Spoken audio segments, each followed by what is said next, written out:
Hi, my name is Tyler, and this is the final part of our 6-part series on the most important muscle groups to understand and be familiar with when we're working on a strength training program. We've done just about everything, made our way up to the shoulders. Let's go ahead and talk about the arms. Now, your arms are often overcomplicated in the gym, and we're going to go ahead and simplify them, tell you what you need to know, what you don't need to know, and what you need to be considering when you're working.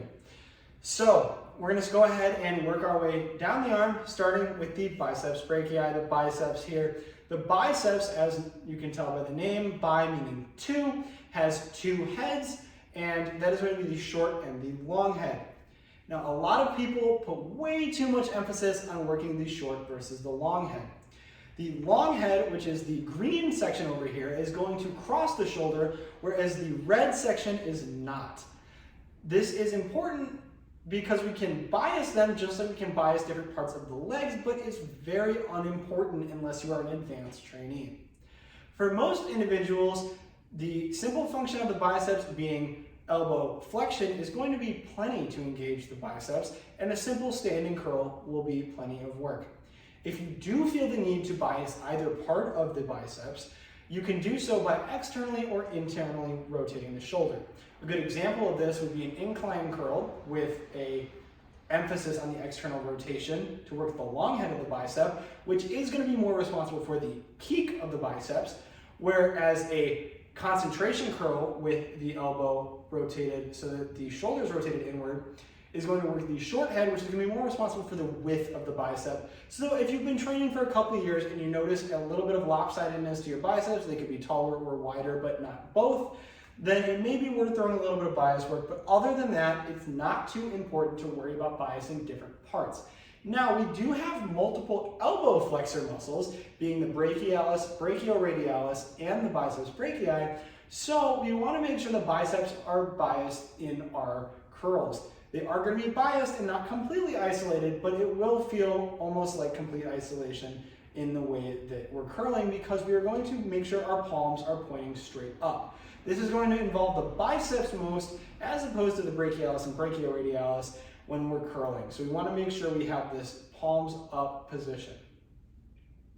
Now we're going to go ahead and move around to the backs of our arms onto the triceps, our elbow extensors, and that is going to be a 3-part muscle, as the tri prefix implies, and we're only really going to need to consider 2 parts of it though. Just like we separated the quad into the vastus muscles and the rectus femoris, we can do a similar thing with the triceps, including the orange over here long head and the blue medial and lateral heads. Now you're only able to see the lateral head, the medial head sits deep to both the lateral and long heads. But just like all of our other deeper muscles, they're going to push out as we inflict hypertrophy onto them. They're going to grow and push out our superficial muscles, growing the volume of the overall tricep. Now, we definitely don't want to neglect the tricep. The tricep makes up almost double the volume of the bicep when looking at the arm. So it's very important to grow the triceps, even though the biceps are commonly seen as the big arms muscle. We want to grow both of them so we can really fill out that t-shirt.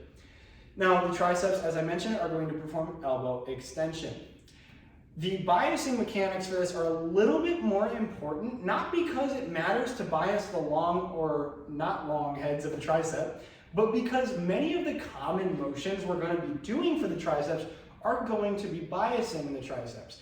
Now, when we're doing curls, it's less natural to curl with an external or internal rotation, but when we're doing pushdowns, it's very common and we might not realize it.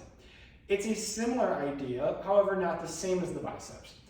For the triceps to bias the long head, we are going to abduct, that is abduct, our elbows slightly from our body to about 30 degrees. It should feel pretty natural to be here, and we're going to be pushing out like so. So we don't want to be tucked, just slightly out so that we can advantage the long head. Now, for the lateral and medial heads, we're going to keep our elbows out front so our shoulders are flexed. So we want to be in shoulder flexion here, and we're going to be pushing here like on a skull crusher. This is going to bias the different heads, and it's not important to specifically, say in your programming, bias the long head. But if you're programming a pushdown into your program, it's important to put something in that's also going to bias the lateral and medial heads, because you may be putting too much emphasis on one tricep part without even knowing it. So at least understand what causes biasing in the triceps so you don't accidentally over-bias when just choosing tricep exercises. A key point is the overhead extensions that are commonly used do not bias the long head like was commonly perceived. It is through this abduction here that is going to give us that long head bias, not through overhead motion. Overhead motion is going to give us more medial and lateral head use because we're in that shoulder flexing position, and I usually avoid them because the stability compared to other options for the lateral and medial heads is just not there compared to other movements. A JM press or a skull crusher are far better options, in my opinion, for working those parts of the tricep.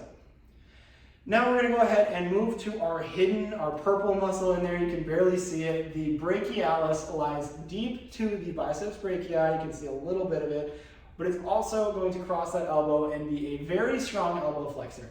Now for most people, the brachialis only needs to be biased at some point in your training block, maybe once a week, if that. The brachialis is a huge component to a regular curl, and the way we're going to switch it is simply by taking our regular curl and flipping our grip by 90 degrees to a hammer curl. Like we're holding a hammer, simple idea. That's going to bias the brachialis. But the brachialis is so involved in our other curling motions that it's not going to be something you have to bias every day. Hammer curls don't need to be part of every one of your arm workouts. It's not a problem if they are, but it's not critical if you can't fit them into a particular bicep workout or arm workout that you're designing. If you can't hit the brachialis in that day without doing excessive volume, it's not the end of the world. They are a muscle that are constantly active when we're flexing our elbow, so it's just something to consider to include hammer curls somewhere in your arm workout. It can also be worked with a close grip pull-up. However, the hammer curl has a lot more progressive overload potential, so typically we're going to recommend that hammer curl. Now down to the forearms, that is going to be our yellow section there. Of course, our forearms are going to handle a lot of things. They're going to handle our grip strength, and they're going to handle all of our wrist mobility. Now, I highly recommend you train your forearms separately. Use straps on your heavy pulling movements. Do not use deadlifts and pull-ups as your forearm workouts. That is going to reduce the amount of the main moving tissue that you're able to recruit and reduce the amount of load you're able to handle. Use straps if your grip strength is a limiting factor and work grip separately. We're going to do that by working our forearms. Now, part of your forearms is your brachioradialis, which is also an elbow flexor, but it's located on your forearm. The way we're going to bias the brachioradialis is by doing an overhand curl, like so, whereas for biceps, we're underhand. For the brachialis, we're in this neutral hammer grip, and for the brachioradialis, we're curling overhand here. Now, to really feel the brachioradialis, I recommend keeping your elbows at your sides. Rather than on a normal bicep curl, we might bring the elbows up. We're going to bring the elbows nowhere and just keep them there to really feel the top of our forearms. Now, the best way to work the forearms otherwise is to do some form of wrist curl where you're supporting your wrist and curling it upwards so you can get the wrist flexion aspect of the forearms.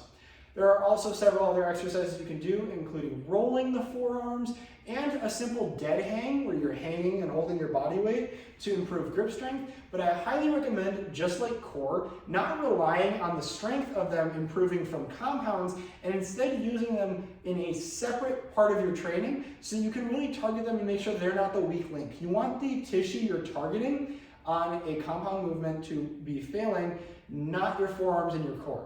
So work your forearms separately, use your straps if it's getting a little heavy, and make sure that when you're doing your arms, you're doing your forearms at some point. They're easy to skip, but it's very important that you don't.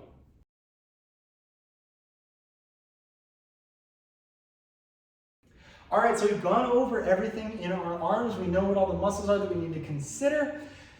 Let's go over some tips. My main tip, and you may have gotten this from what I've already said, do not overcomplicate your arms. If you have not been in the gym for several years already, it's not going to matter if you're biasing one part of the tricep, one part of the bicep. It doesn't really matter. Now, I think you should at least understand these concepts for two reasons. Firstly, you might accidentally be only hitting one part of your tricep or bicep, but the idea is bias. The word is bias, it's not isolation. So you're still getting full tricep work, it's just more, maybe it's 75% on the long head, 25% on the lateral and medial heads. Maybe it's a 70-30 split. Either way, you're still working all of it. I'm gonna highly recommend you at least consider the idea just to make sure you're not only training one way. But a great way to avoid that issue without having to worry about it too much is to just do a bunch of different exercises. Program 3 to 4 different tricep exercises on 2 different arm days so you don't have to worry about it.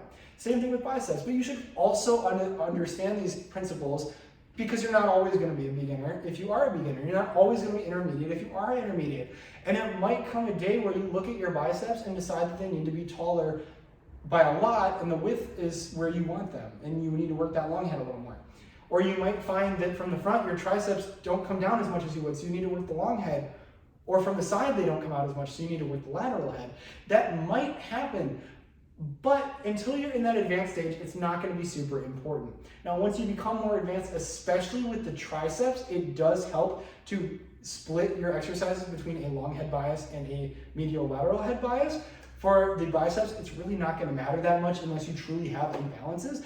But it's just something to consider, knowing, having in your toolkit so you at least understand it when it's being referred to in any future videos, in any future training sessions, from anyone you know. It's important to understand these concepts because they will come up, especially as you get more advanced, if you are not already in that advanced block of your training.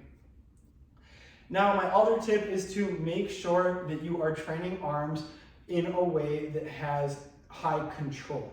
The arms are very free to move around and there's a lot of room for cheating. There's a lot of room for bad compensation. So what I mean by that is on a bicep curl, we're letting the arms swing. That's a bad thing because then the anterior delt is going to be taking over a lot of it and giving us momentum. We don't want to be swinging. We want to keep our arms in a way that is controlled. Same thing with a tricep push down. Any kind of push down, we want to keep our shoulders locked. We're pressing here. We don't want to be coming up here and letting our lats take over a decent chunk of it. We want to be making sure our arms are the only thing involved. And there's a lot of ways to do this. You can involve other equipment to hold you stable, to keep you externally stabilized so you don't have to do as much at your elbow as far as keeping things in line and keeping things so that you're not cheating. But I just recommend making sure that when you're doing arm training, you're feeling the right part of your arm, you're going through a full range of motion, not cheating any range of motion, and not overcomplicating it. Please do not overcomplicate your arms. All you have to do is extend your elbow, bring your elbow up, and move your wrist around. It's a little bit of an oversimplification, but as we went through over the last 10 minutes, it's not necessarily the most complicated thing unless you are in a very advanced form of your training.